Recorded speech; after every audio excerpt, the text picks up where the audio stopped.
साथियों, मैं छत्तीसगढ़ से आया हूं और छत्तीसगढ़ का एक पैगाम लेके आए हैं।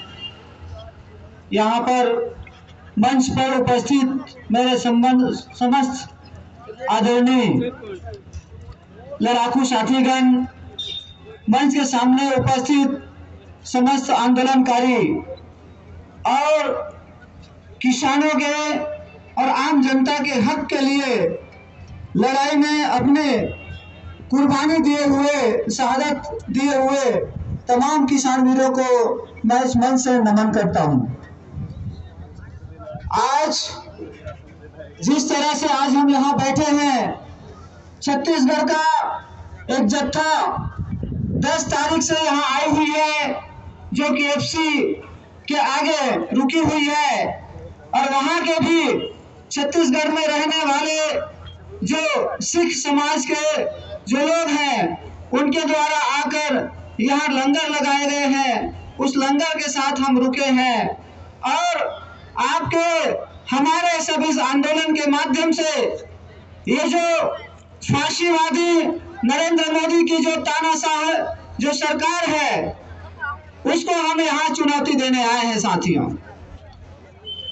भारतीय जनता पार्टी के जो राष्ट्रीय उपाध्यक्ष रमन सिंह, जो छत्तीसगढ़ के पूर्व मुख्यमंत्री हैं, जो राष्ट्रीय उपाध्यक्ष हैं, आज छत्तीसगढ़ के साथी उनके निवास का घेराव करने के लिए पहुंच रहे हैं। साथियों, जिस तरह से खट्टर सरकार को, वहां के मुख्यमंत्री को, वहां के किसानों ने, आम जनता ने खदेड़ा है, ठीक उसी तरीके से छत्तीसगढ़ के भीतर भारतीय जनता पार्टी और उनके दलालों को भगाने का मुहिम चालू हो चुकी है। साथियों,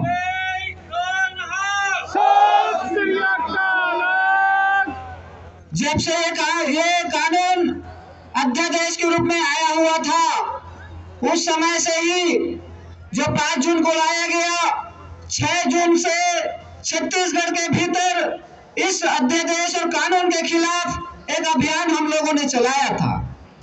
छत्तीसगढ़ में AIKKS सहित जो 36 किसान संगठनों, मजदूर संगठनों को मिलकर बनाए गए छत्तीसगढ़ किसान मजदूर महासंघ के प्रतिनिधि के रूप में आपके सामने मैं उपस्थित हूं, जो ये बात कहने के लिए आए हैं कि जब यह लड़ाई शुरू हुई तो ये जो भाजपा RSS की जो पार्टी है, जो नरेंद्र मोदी है, उनके द्वारा लगातार यह दुष्प्रचारित किया जाता रहा कि यह आंदोलन केवल हरियाणा और पंजाब के किसानों का आंदोलन है।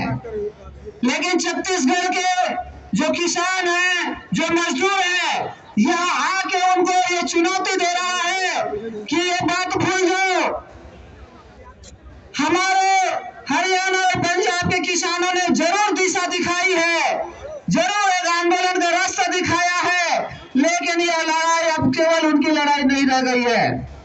यह लड़ाई छत्तीसगढ़, मध्य प्रदेश, गुजरात, महाराष्ट्र, हरियाणा सहित सारा जो भारत के जो किसानों का, मजदूरों का, आम जनता का लड़ाई बन चुकी है। साथियों, ये लड़ाई जिस पर यह सरकार कहती है कि हमने किसानों को आजाद कर दिया, लेकिन किसानों को आजाद नहीं, तुमने किसानों को गुलाम करने के लिए, किसानों को कब्र में दफन करने का कानून तुमने लाया है। जिस तरह से विकास की बात कहता है, और वो विकास नहीं होता बल्कि विनाश होता है।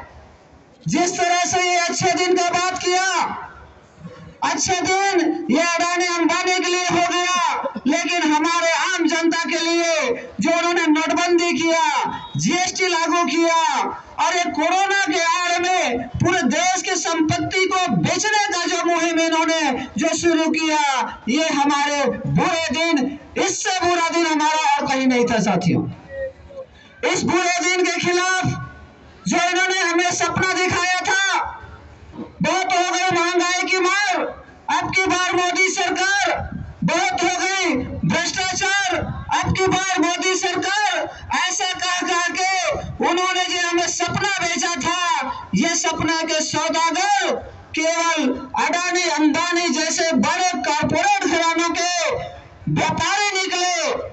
ये जो कहता था कि हमें चौकीदार बना लो, हमने उनके ऊपर विश्वास किया था, लेकिन यही चौकीदार मालिक बनकर देश की संपत्ति को बेचने के लिए गया है। तो हम तो ये कहते हैं साथियों, ऐसा चौकीदार की हमें जरूरत नहीं है, ऐसा चौकीदार हमें नहीं चाहिए। और ये भारत की जनता तय कर रही है कि इस चौकीदार को हमें भगाना होगा। हम तो ये कहते हैं कि इस मंच में, इस आंदोलन के जरिए यहाँ के किसानों ने, यहाँ की जनता ने कोरोना को भगा दिया है, कोरोना को भगा दिया है। अब मोदी की बारी है।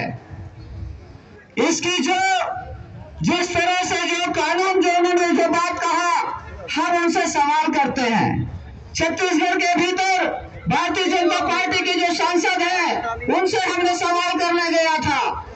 वहां हम लोगों ने सवाल किया कि आप कहते हो कि कोई भी किसान अपने उपज को कहीं पर भी, किसी भी व्यापारी को अपने मनचाहे दाम पर बेच सकता है, ये आप कह रहे हो, लेकिन हम कहाँ बेचे?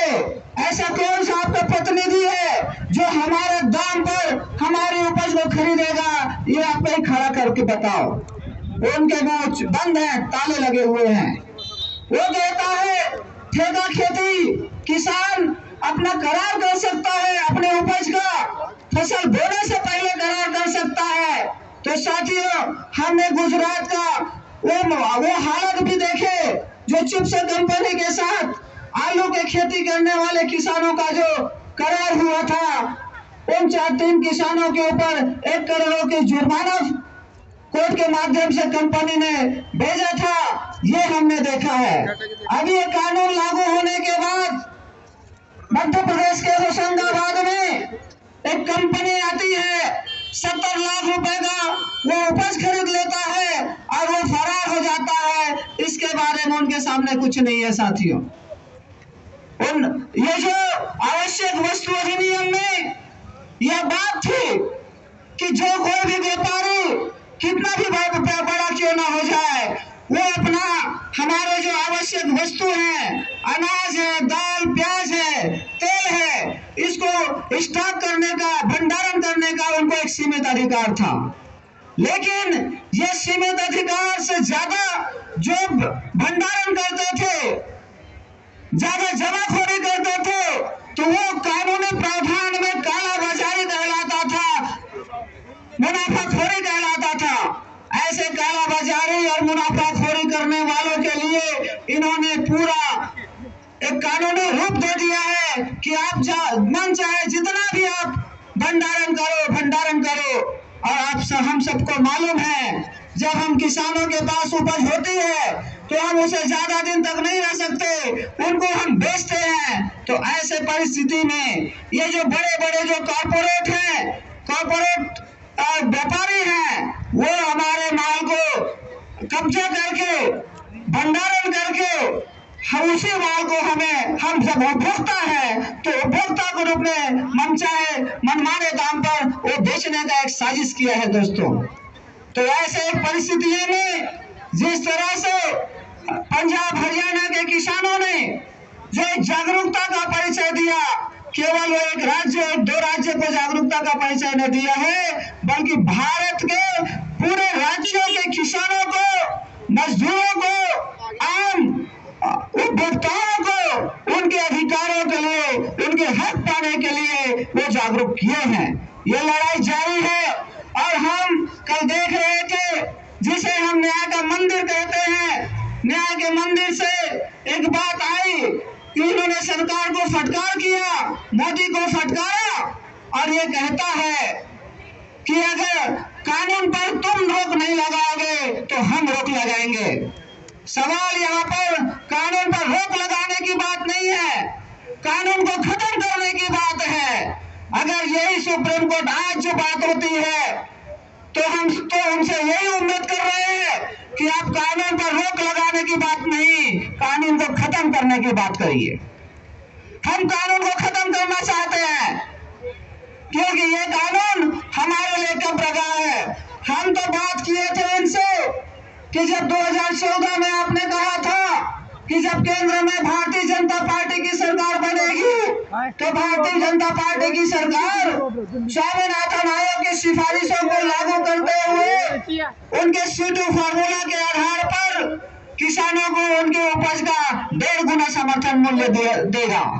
हम तो यही चाह रहे थे, हमारा विश्वास इसी के ऊपर था कि आप आएंगे तो स्वामीनाथन आयोग की सिफारिश को लागू करेंगे।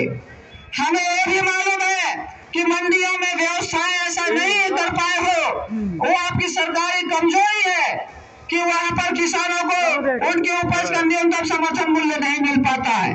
हमारी लड़ाई यही है कि वहां पर व्यवस्था को संभालिए, व्यवस्था को सुधारिए और 1972 में जो मंडी अधिनियम बनी हुई है उस अधिनियम का पालन कराइए, जहां पर धारा 36 स्पष्ट कहता है कि जिस भी किसी फसल का न्यूनतम समर्थन मूल्य घोषित है वहां पर उससे कम पर बोली नहीं लगाई जा सकती। हम ऐसे जो आपकी जो खामियां हैं उन खामियों को सुधारने के बारे में हमने बात कहा था, लेकिन आपने तो पूरे उस खामियों को सुधारने के बजाय उनको तो पूरा आपने खत्म कर दिया, बेच दिया। जैसे कहते हैं कि हमारे एक उंगली में छोटा सा घाव हो गया है, हमको उसका इलाज करके उसको ठीक करना चाहिए, लेकिन आपने ठीक करने के बजाय वो उंगली ही काट दी है। ऐसा हालत आपने किसानों के साथ किया है। किसानों के गला काटने का आपने एक पैमाना तैयार कर लिया है। ये पैमाना हमें हरगिज मंजूर नहीं, ये कानून हमें हरगिज मंजूर नहीं। यही बात कहने के लिए 1300 किलोमीटर छत्तीसगढ़ से यहाँ साथी आए हुए हैं। उनका पैगाम आपके साथ हम एकजुटता कायम करने के लिए आपके बीच रखा और आपने अपने इस मंच में छत्तीसगढ़ का प्रतिनिधित्व कर रहे, छत्तीसगढ़ की बात को रखने के लिए अपनी बहुमूल्य समय दिया। इसके लिए मैं आप सबका आभार व्यक्त करते हुए अपनी वाणी यही विराम देता हूँ और सबको इनकलाब कहता हूँ। इनकलाब जिंदाबाद, जिंदाबाद जिंदाबाद, इनकलाब जिंदाबाद, जिंदाबाद जिंदाबाद, किसान एकता जिंदाबाद, जिंदाबाद जिंदाबाद, किसान एकता जिंदाबाद, जिंदाबाद जिंदाबाद। लड़ेंगे, जीतेंगे जीतेंगे, लड़ेंगे, जीतेंगे।